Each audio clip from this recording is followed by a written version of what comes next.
banyak yang harus dilalui oleh baginda Nabi sampai akhirnya agama Islam menyebar mulai dari Mekkah, kemudian ke Madinah Al-Munawwarah, ke Habasyah, terus menyebar ke seluruh Jazirah Arabia, menyeberang ke Yaman, kemudian menyeberang ke Eropa, menyeberang ke Afrika, akhirnya sampailah di Nusantara. Islam sampai di Pulau Sumatera pertama kali pada abad ketiga Hijriah. Kemudian dengan berjalannya waktu, Islam ini sampai ke Pulau Jawa.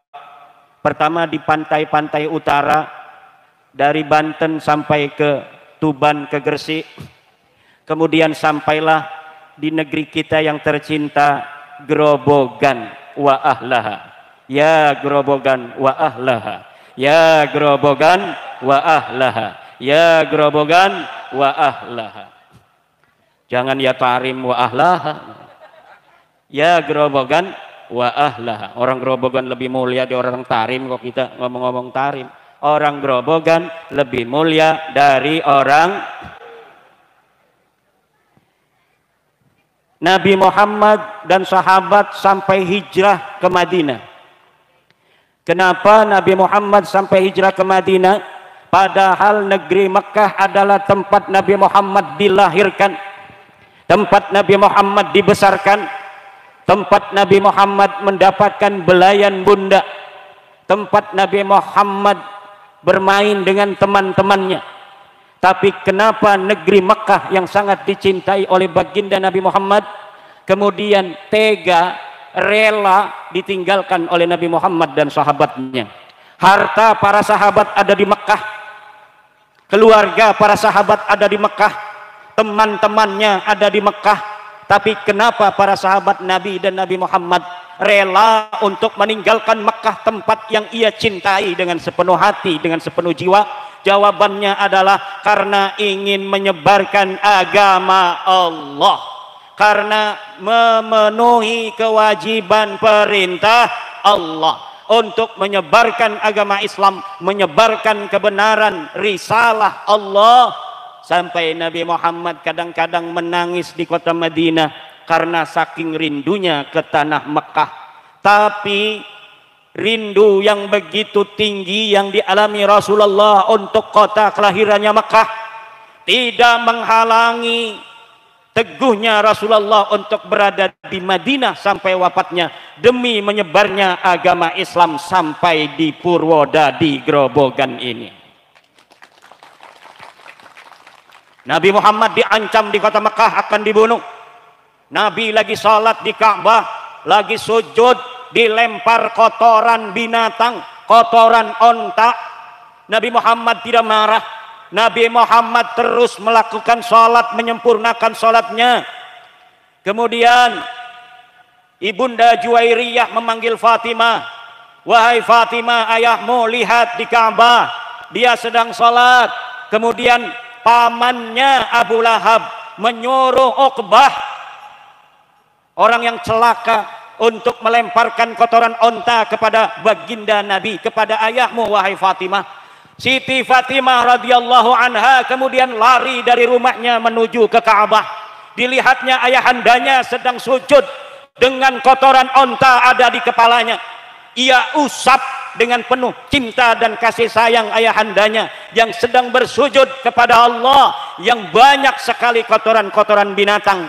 Kemudian Rasulullah tidak marah terhadap orang-orang kafir, tetapi marahnya diwakili oleh Fatimah. Fatimah bintun Nabi, perempuan yang gagah perkasa, umurnya belum dewasa, tapi dia berani menuding, menunjuk dengan keras semua orang-orang kafir Quraisy yang berada di sekitar Ka'bah yang telah melempar ayahandanya dengan kotoran binatang. Setelah selesai sholat, Rasulullah mengatakan, "Allahumma alaika bi Quraisyin, Allahumma alaika bi Quraisyin, Allahumma alaika bi Quraisyin." Dan orang-orang tadi termasuk pamannya Nabi Abu Lahab yang telah dengan tega menyakiti Rasulullah, Kemudian di hari perang Badar semuanya mati, semuanya.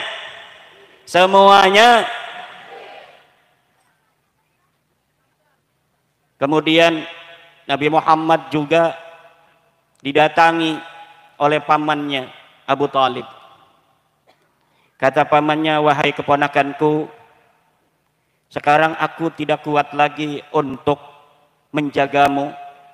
Orang-orang kafir Quraisy telah datang kepadaku.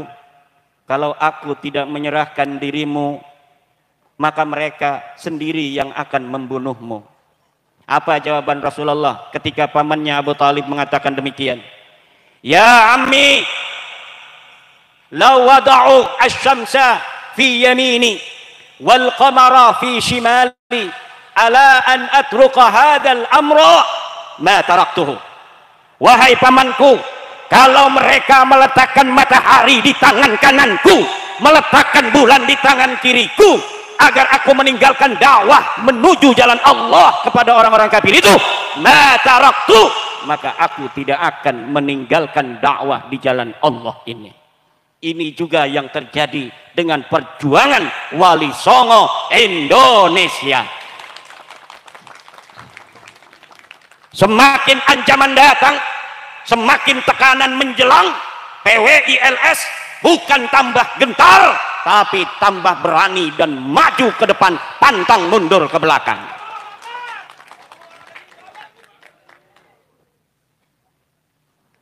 Akhirnya pamannya Abu Talib, yang tadinya Abu Talib mulai lemah, ketika melihat keteguhan keponakannya, kemudian pamannya mengatakan kepada Rasulullah Muhammad sallallahu alaihi wasallam, ya ibna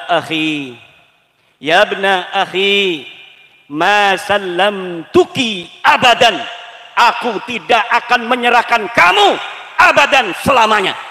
Aku akan melindungimu sampai aku akan berkalang tanah. Walaupun pamannya ini Abi Thalib sampai wafatnya tidak pernah terdengar masuk ke dalam agama Nabi Muhammad secara terang-terangan. Belum pernah terlihat dan terdengar beliau bersyahadat asyhadu an la ilaha illallah wa asyhadu anna Muhammadar Rasulullah. Jadi yang membela kebenaran, kadang-kadang ada yang menunjukkan keberanian seperti Umar ibn al-Khattab, seperti Hamzah bin Abdul Muttalib. Ada yang walaupun dia sangat penyayang, tapi dia berani seperti Abu Bakar As-Siddiq. Abu Bakar As-Siddiq itu pemberani tapi penyayang. Dia berani tapi kadang nangis. Ketika dia bersama Rasulullah berjalan, Rasulullah ada yang memegang dengan sorban, kemudian ditekek Rasulullah. Abu Bakar berdiri di hadapan orang tersebut untuk melindungi Nabi Muhammad, tapi sambil menangis. Wa huwa yabki. Diberitakan dalam hadis, Sayyidina Abu Bakar walaupun dia berani tetapi hatinya lembut. Dia berantem, siap berantem, tapi sambil menangis. Itulah hati lembutnya Sayyidina Abu Bakar Siddiq radhiyallahu anhu. Ada juga orang yang mendukung Rasulullah tetapi tidak menampakkan. Sekarang juga sama. Ada yang mendukung saya masuk PWI, bahkan nantang-nantang orang. Ada juga yang mendukung saya tetapi dia tidak pernah masuk PWI, tidak pernah baiat, tidak pernah ikutan di Kelatsar PWI, belum jadi senapati, belum jadi laskar tingkat ranting, tingkat kecamatan, tingkat kabupaten, tapi dia melindungi dan mendukung perjuangan Wali Songo Indo. Dan ini jumlahnya sangat banyak sekali. Jumlahnya sangat banyak sekali. Sampai ibu-ibu aja melongo-melongo.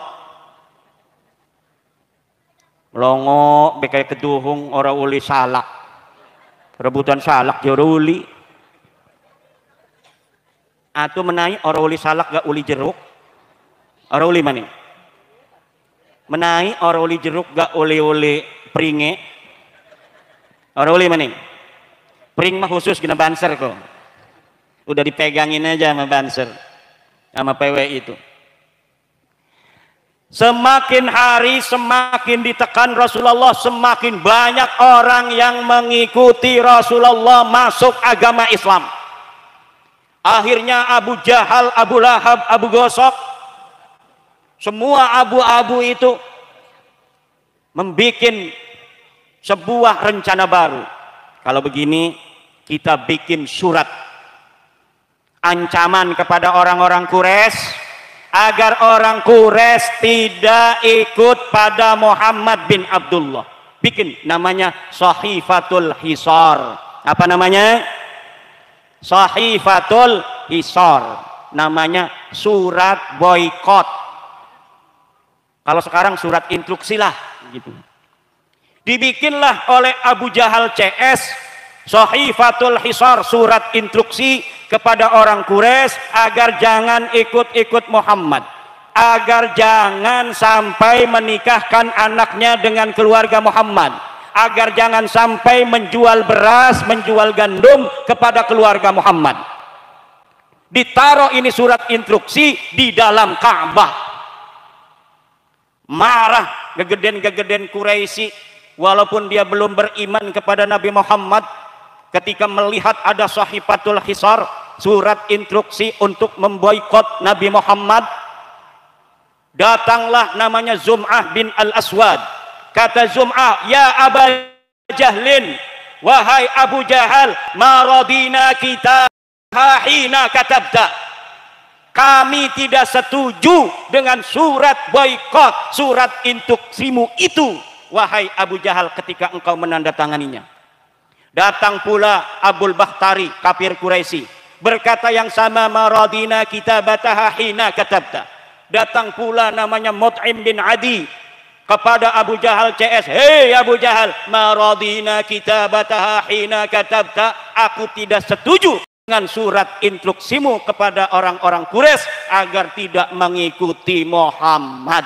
Walaupun orang-orang tadi belum beriman kepada Nabi Muhammad sallallahu alaihi wasallam. Akhirnya diberitakan di dalam riwayat-riwayat, surat Sahifatul Hisarnya Abu Jahal dimakan rayap, dipangan entek, dipangan rayap. Nabi Muhammad diberitahu oleh Jibril, wahai Muhammad, surat instruksi itu yang dibuat Abu Jahal dimakan rayap di dalam Ka'bah.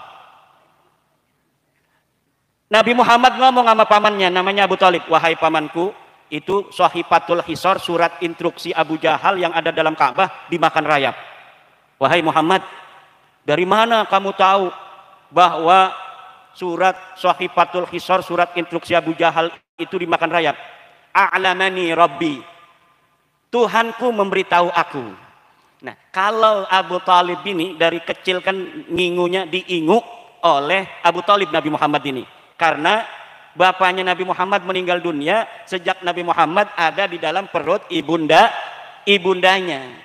Kemudian ketika lahir dalam keadaan yatim, yang mengurus, kalau bahasa kreseknya ngingu, bahasa sini apa? Merawat, ngopeni. Kalau ngingu ada enggak? Kambing. Wah, ngeledek gini Gus Jibril. Kalau bahasa kresek ngingu itu halus itu. Ngingu anak gula. Di sini untuk kambing. Astagfirullah. Karena bahasa Jawa datang ke Banten kan lama, jauh. Lama-lama tergeser itu.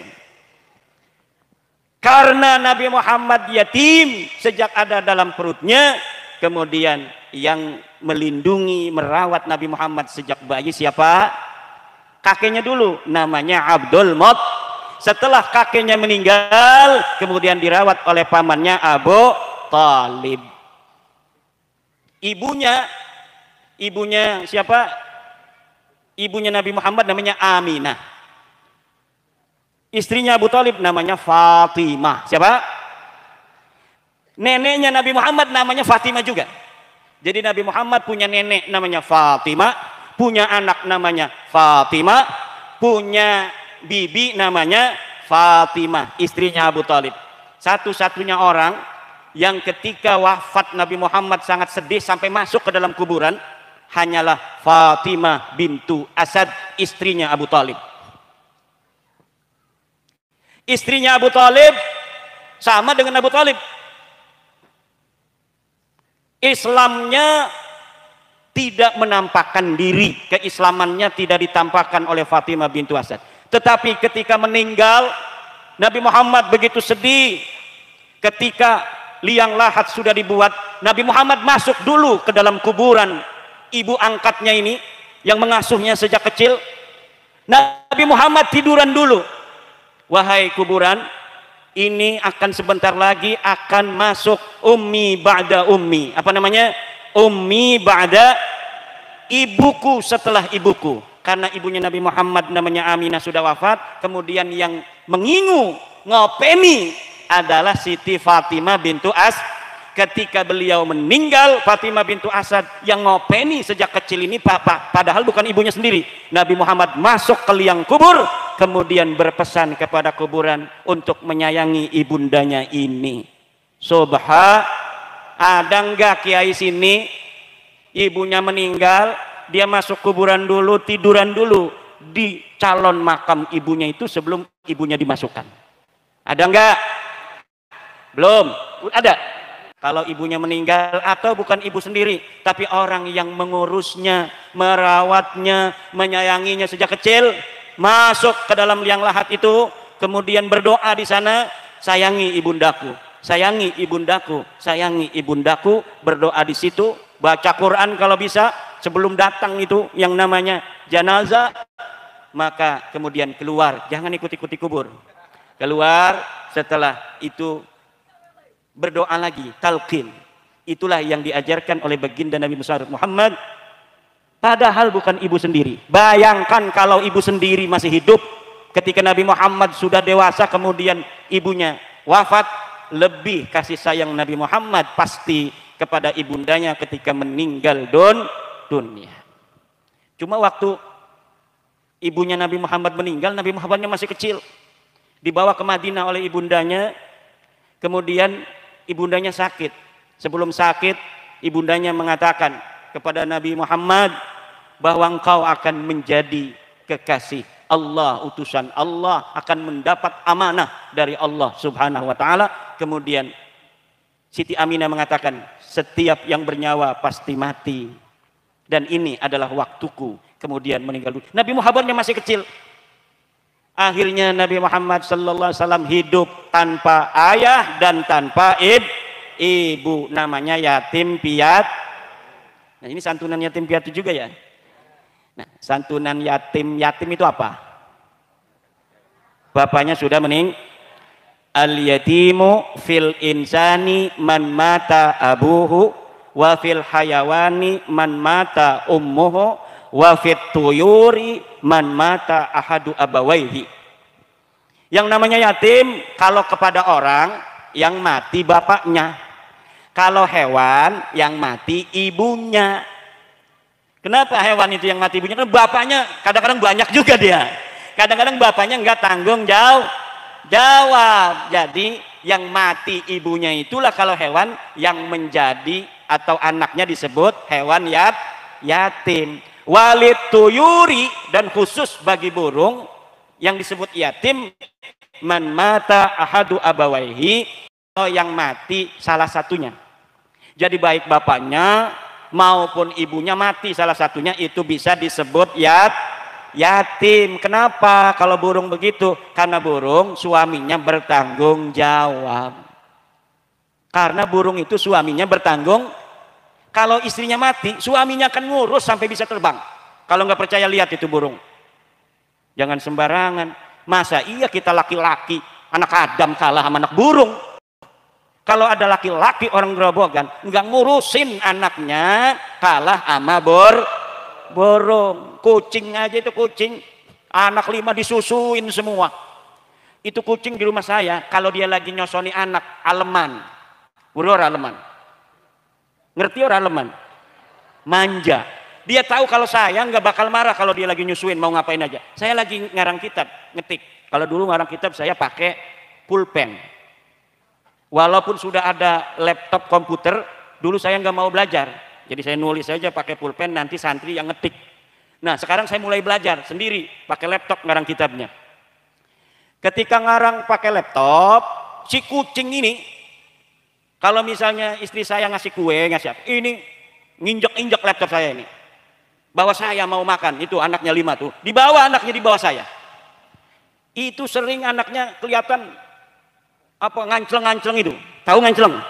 Lompat-lompat itu, guyuran nyusu, guyuran ngerti nggak? Keroyokan nyusu kepada ibunya itu. Nah itu kita, kalau di rumah kita ada kucing bu, kucing itu nggak bakal betah kalau yang punya rumahnya jahat. Understand?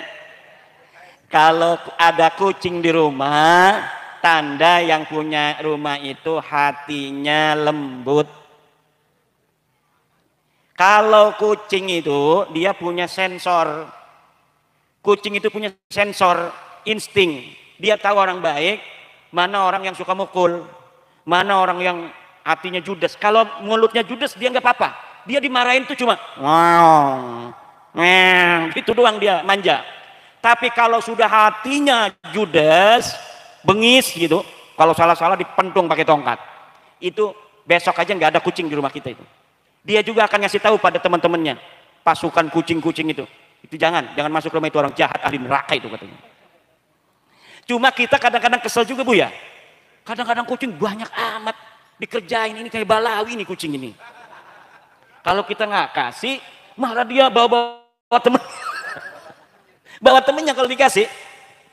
Waduh, kata saya ini kebanyakan, kadang-kadang berantem itu kucing-kucing. Malam-malam kita lagi enak tidur, dia berantem pakai jurus Shaolin, banting-bantingan, luar biasa, rombongan dawir. Nah, orang yang ngurus anak yatim atau santunan begini nih, ini santunannya apa? Suronan dan santunan yatim piatu. Santunan itu beda dengan kafalatul yatim. Bu, ada kafalatul yatim, ada it'amul yatim. Nah santunan begini disebut it'amul yatim, bersedekah untuk yatim sewaktu-waktu. Kalau kafalatul yatim, ada yatim tetangga, kita anggap anak sendiri, ditaruh di rumah kita, dianggap anak sendiri, kita kasih makan, kita kasih pakaian, kita sekolahin, itu namanya kafalatul yatim. Kalau ini namanya it'amul yatim, pahalanya tapi tidak berpangkat seperti kafalatul yatim. Kalau kafalatul yatim kata Rasulullah, ana wa kafilul yatimi hakadha wa farraqa baina usbu'aihi. Ana wa kafilul yatimi hakadha wa farraqa baina usbu'aihi.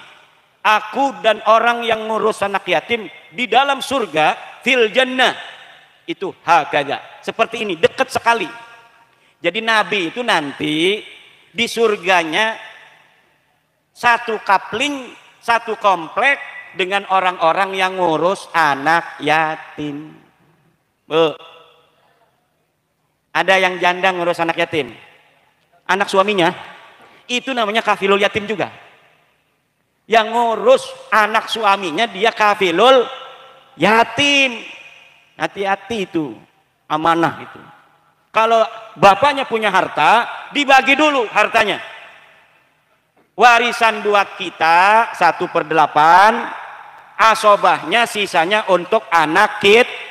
Duitnya untuk anak kita ini jangan sampai kemakan oleh kita.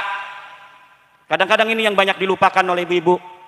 Suaminya mati, kadang-kadang punya sawah, kadang-kadang punya mobil, kadang-kadang punya motor, dia urusin aja itu anaknya, tapi belum jelas bagian dia berapa, bagian anaknya berapa. Datang ke Kiai Samsu, atau kalau nggak ada Kiai Samsu lagi jalan-jalan, Kiai Filter atau Kiai Super. Kalau Kiai Samsu lagi nggak ada, suami saya meninggal, ini anaknya 2, punya peninggalan suami saya dari harta dia khusus sebuah motor. Dari kerja bersama ini punya celengan 30 juta. Saya dagang bakpia, suami saya kerja nyangkul. Kalau ada uangnya suka dicelengin. Ini hasil berdua, namanya pekaya gonogin gonogini. Oh, kata Kiai Samsu, ini dibagi dua, yang gonogini ini yang harta dia sebelum kawin dengan kamu. Ini nggak bisa dibagi karena ini harta dia, udah masukin ke harta warisan. Nanti yang bagi dua itu separohnya dimasukkan ke harta tirkah. Apa namanya? Tirkah. Nanti dari harta tirkah ini setelah ibu dapat separoh itu buat ibu khusus. Dapat lagi dari harta tirkah ini 1/8. Berapa? 1/8. Kalau suami ibu itu punya ibu, kasih ibunya 1/6. Kalau punya bapak, kasih bapaknya. Nanti sisanya buat anak. Banyak itu sisanya buat anak itu. Alhamdulillah. Walaupun anak kita masih bayi, tapi kita harus punya catatan. Harta anak saya ini, anak yatim nih, misalnya 20 juta. Harta sayanya yang hasil dari bagi gonogini itu misalnya 30 juta. Lalu bagaimana ngurus anaknya itu? Pakai harta anak itu nggak apa-apa, untuk dia khusus, tapi jangan sampai kemakan oleh kita. Understand? Karena kalau anak yatim itu punya harta dari warisan bapaknya, maka ibunya nggak wajib menyantuni dari hartanya, cukup dari hartanya anak ini. Harus dicatetin dong, berapa ngasih uang, terus dicatetin. Nggak apa-apa walaupun habis untuk dia. Tapi kalau kemakan oleh kita, namanya kita akilu malil yatim, memakan harta anak. Banyak orang makan harta anak yatim itu bukan panti asuhan, tapi ibunya, pamannya, neneknya makan harta anak. Makanya harus datang pada kiai kalau suaminya meninggal. Mau suaminya meninggal dapat duit. Kalau suaminya meninggal, datang ke kiai, baik hartanya sedikit maupun hartanya banyak. Karena sedikit banyak haram itu sama saja. Mau dia punya motor doang, datang ke Kiai Salim, suami saya meninggal, ini anaknya 2, berapa bagiannya? Motor apa? Motor Vario tahun 2021, udah 4 tahun, paling harganya itu 15 juta. Apalagi hartanya nggak ada, dia itu ke rumah saya bawa kolor doang. Ya udah, berarti itu hartanya cuma motor itu doang. 15 juta dibagi, tetap harus dibagi waris. Harus tetap dibagi waris walaupun hartanya cuma Vario 1. Itu kiai saya dulu meninggal, piring-piring peninggalan semuanya ditirkah, dibagi waris sesuai dengan ilmu faraid. Karena itulah ada keadilan yang datang dari Allah Subhanahu wa ta'ala. Semuanya sudah jelas di dalam Al-Quran. Ibu bapak hadirin ma'asyiral muslimin rahimakumullah. Nah,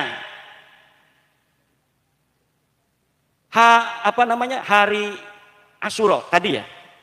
Hari Asyura itu ibu, kalau dulu di kampung saya bikin bubur. Buburnya namanya bubur suro. Warnanya merah putih. Bubur sumsum. Warnanya apa? Merah putih. Kenapa? Karena dulu di tanggal 10 Muharram, hari Asyura, cucu asli Rasulullah dibunuh oleh orang-orang namanya Sayyiduna Husain radhiyallahu. Kan Nabi Muhammad punya anak siapa? Fatimah. Fatimah punya anak 2 laki-laki, namanya siapa? Hasan dan Husain. Sebenarnya 3, namanya Muhsin satunya. Muhsinnya meninggal waktu kecil. Jadi Hasan, Husain. Ini Hasan dibunuh oleh orang jahat juga, tapi diracun. Kalau Husain dibunuhnya ini ditipu. 80 orang melawan 4.000 orang. Jadi di tengah jalan ada 4.000 pasukan Yazid bin Muawiyah. Siapa namanya? Yazid bin Muawiyah. Masih sepupu dengan Rasulullah, sepupu jauh. Berarti Yazid dengan Sayyidina Husain ini masih sepupu juga. Sepupu jauh, sepupu 7 atau 6 itu. Tapi tega kemudian pasukannya membunuh Sayyidina Husain. Sayyidina Husain adalah cucu asli Rasulullah. DNA-nya J1. DNA-nya J1 sudah diteliti oleh para ahli. Keturunannya yang ngaku keturunan Nabi itu, yang garis laki-laki sampai sekarang DNA-nya harus sama J1. Kalau hari ini ada orang ngaku keturunannya, pas diperiksa darahnya, DNA-nya bukan J1, itu cucu itu cucu tidak aspal, palsu bener ini mah. Ini Kibin ini yang ngomong aspal nih. Kibin ini. Kalau yang G itu mustahil. Bukan lagi zon. Mungkin cucu Nabi, keimat, jangan sembarangan. Enggak bakal. Saya pastikan secara ilmiah enggak bakal Balawi yang haplogrupnya G itu Kabib cucu Nabi, enggak bakal. Mustahil. Apa hukumnya? Mustahil sebagai cucu Nabi. Ya udah segitu aja itu mah. Ini lagi ngomong Sayyidina Husain. Ini Gus Jibril maunya saya ngomong begitu aja. Saya udah capek ngomongin nasab aja. Udah selesai Gus Jibril. Nasab udah selesai. Bahwa para kabib Baklawi itu bukan cucu Nabi. Kalau dia mau masih ngaku sekarang biarin aja, namanya ngaku. Ibu juga bisa aja ngaku. Saya cucunya Nabi Adam, boleh. Tapi jangan ngarep-ngarepin kita percaya pada ente. Karena kita udah tahu bahwa ente bukan cucu Nabi. Begitu, biarin aja kalau di YouTube ngaku-ngaku. Kami para cucu-cucu Nabi dari Sayyidina Husain, hari ini Asyura, kakek kami Husain dibunuh. Husain bukan kakek lu, Husain meja satu, lu G. Malu apa? Lah lu grup G ngaku-ngaku cucu Husain, arang takrab. Analah kamu kene. Kalau orang nggak punya malu diginiin kalau orang Banten. Namanya arang takrab. Di sini apa? Arang takrab itu nggak punya malu. Kalau kerep kan nggak kelihatan. Ini berarti orang tidak punya malu. Jadi kalau ada orang nggak punya malu itu orang Banten ngomong tuh sama orang tuh. Arang takrab.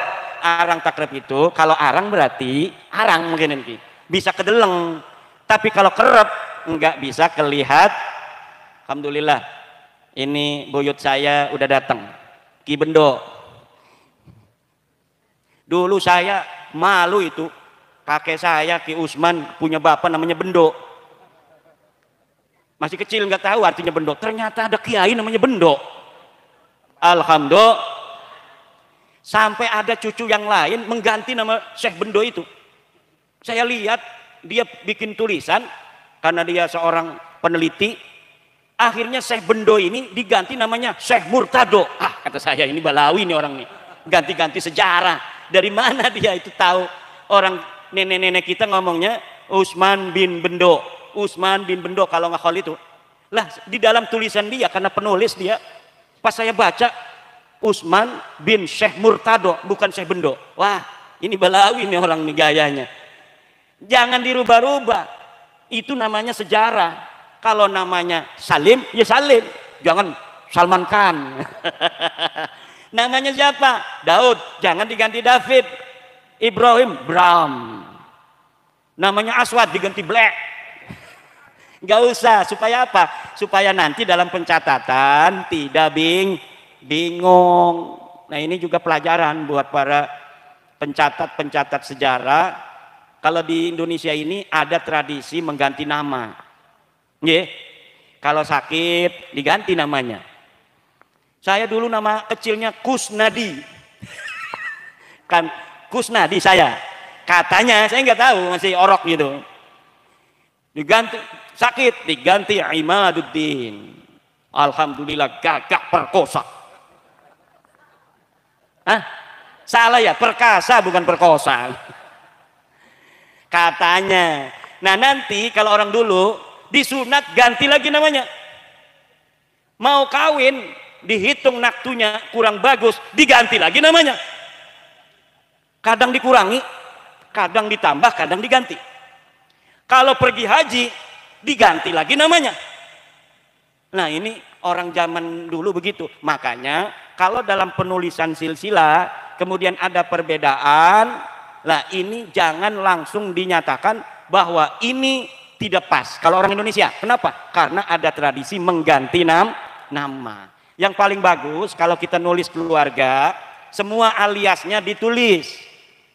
Aliasnya ditulis. Bendo, alias siapa? Kiai Bendo itu namanya? ZB alias Jenuddin, alias adiknya Kiai Padil, begitu tuh. Supaya jelas. Alias yang istrinya 2 misalnya, berapa istrinya dia? 1. Innalillahi.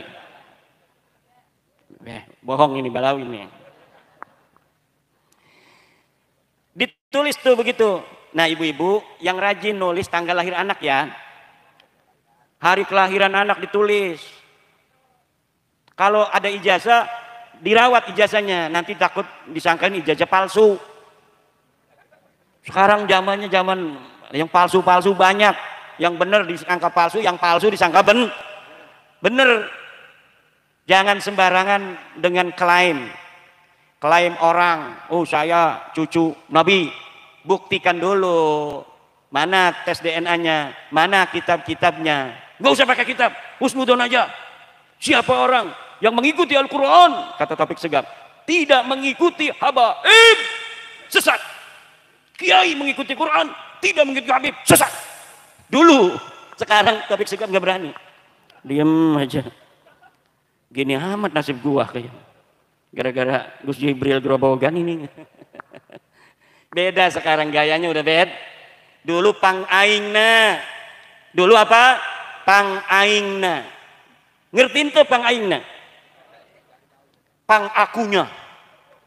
Aku yang paling hebat, paling mulia. Belum tahu kalau orang Grobogan dulu orang paling mulia di dunia.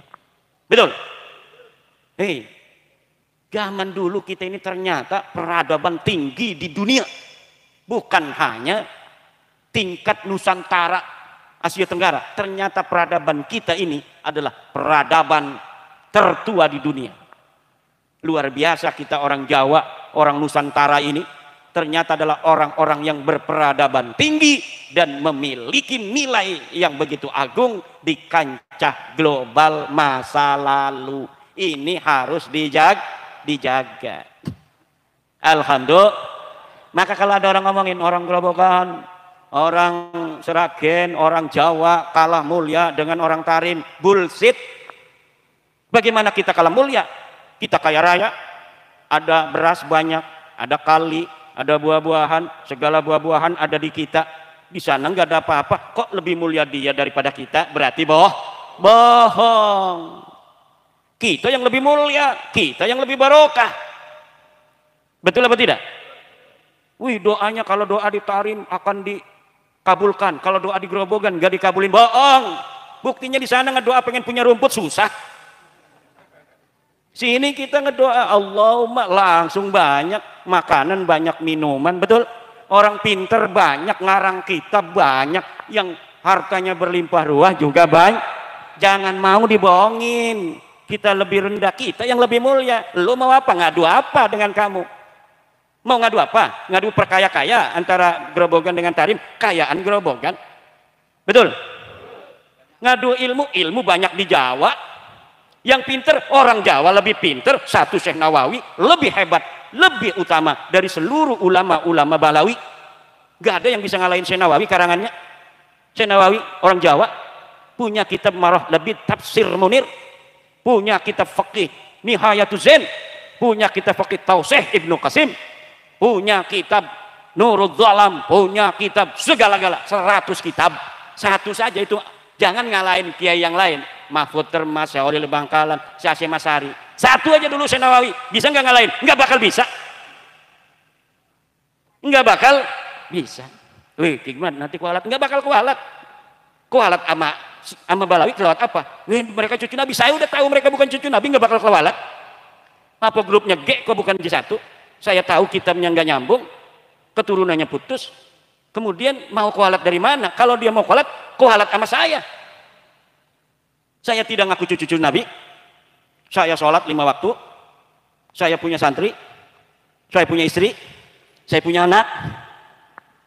Kualat dong dia sama saya. Betul nggak? Ngebohong kagak? Betul?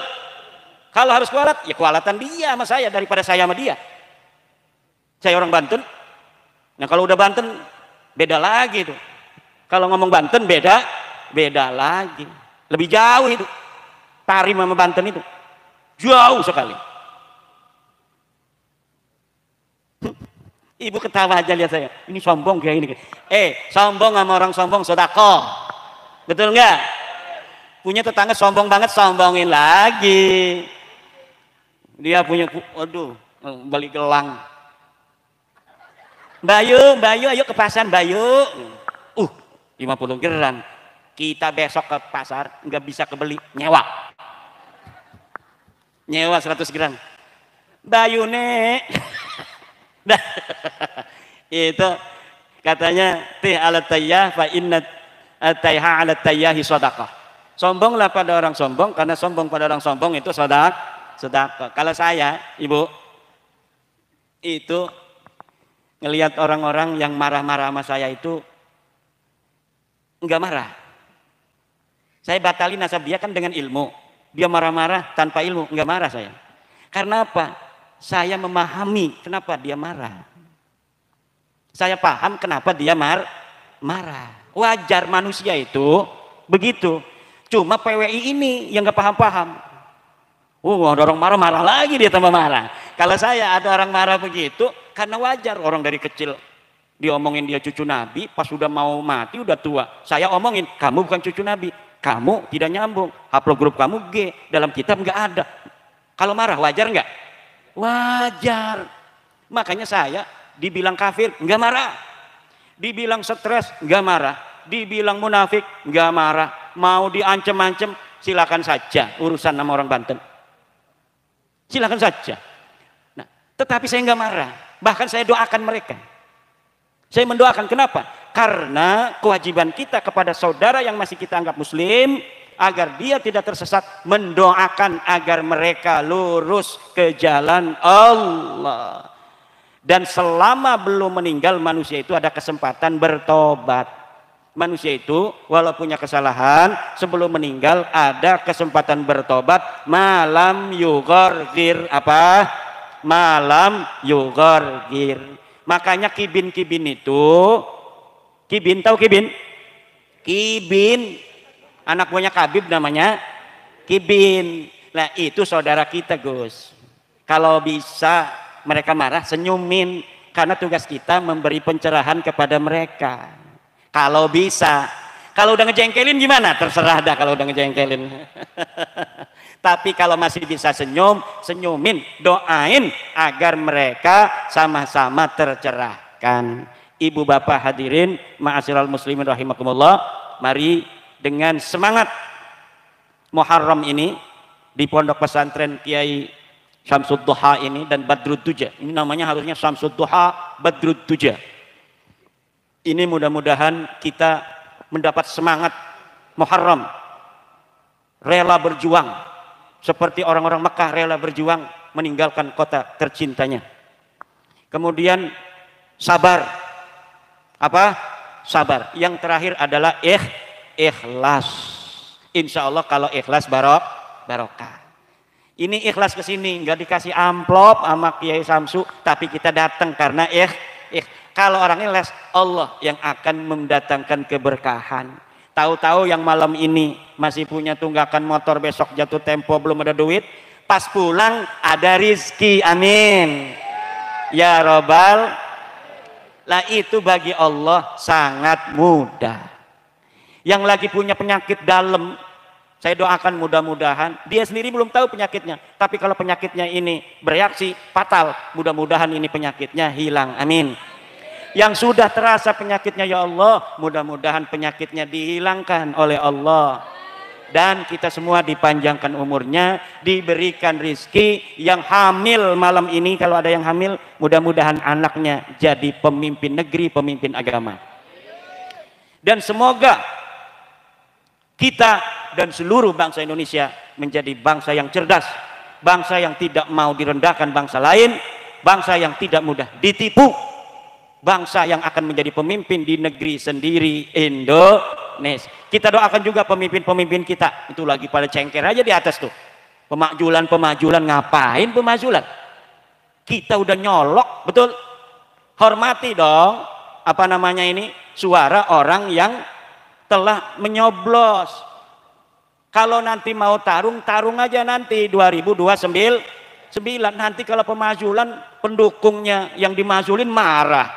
Nanti terjadi adu domba. Nanti kalau sudah adu domba tidak tentram, tidak damai, pada cengker sedulur. Maka kita berdoa agar pemimpin-pemimpin kita di atas, baik yang jadi presiden, wakil presiden, pensiunan jenderal, diberikan kesadaran oleh Allah hanya memikirkan bagaimana supaya bangsa Indonesia ini menjadi makmur dan sejahtera. Jangan memikirkan kepentingan pribadinya saja dan golongannya, tapi bagaimana mengangkat harkat derajat kita, rakyat Indonesia. Wallahu wal muwaffiqu ila aqwamit thoriqin. Wassalamualaikum warahmatullahi wabarakatuh.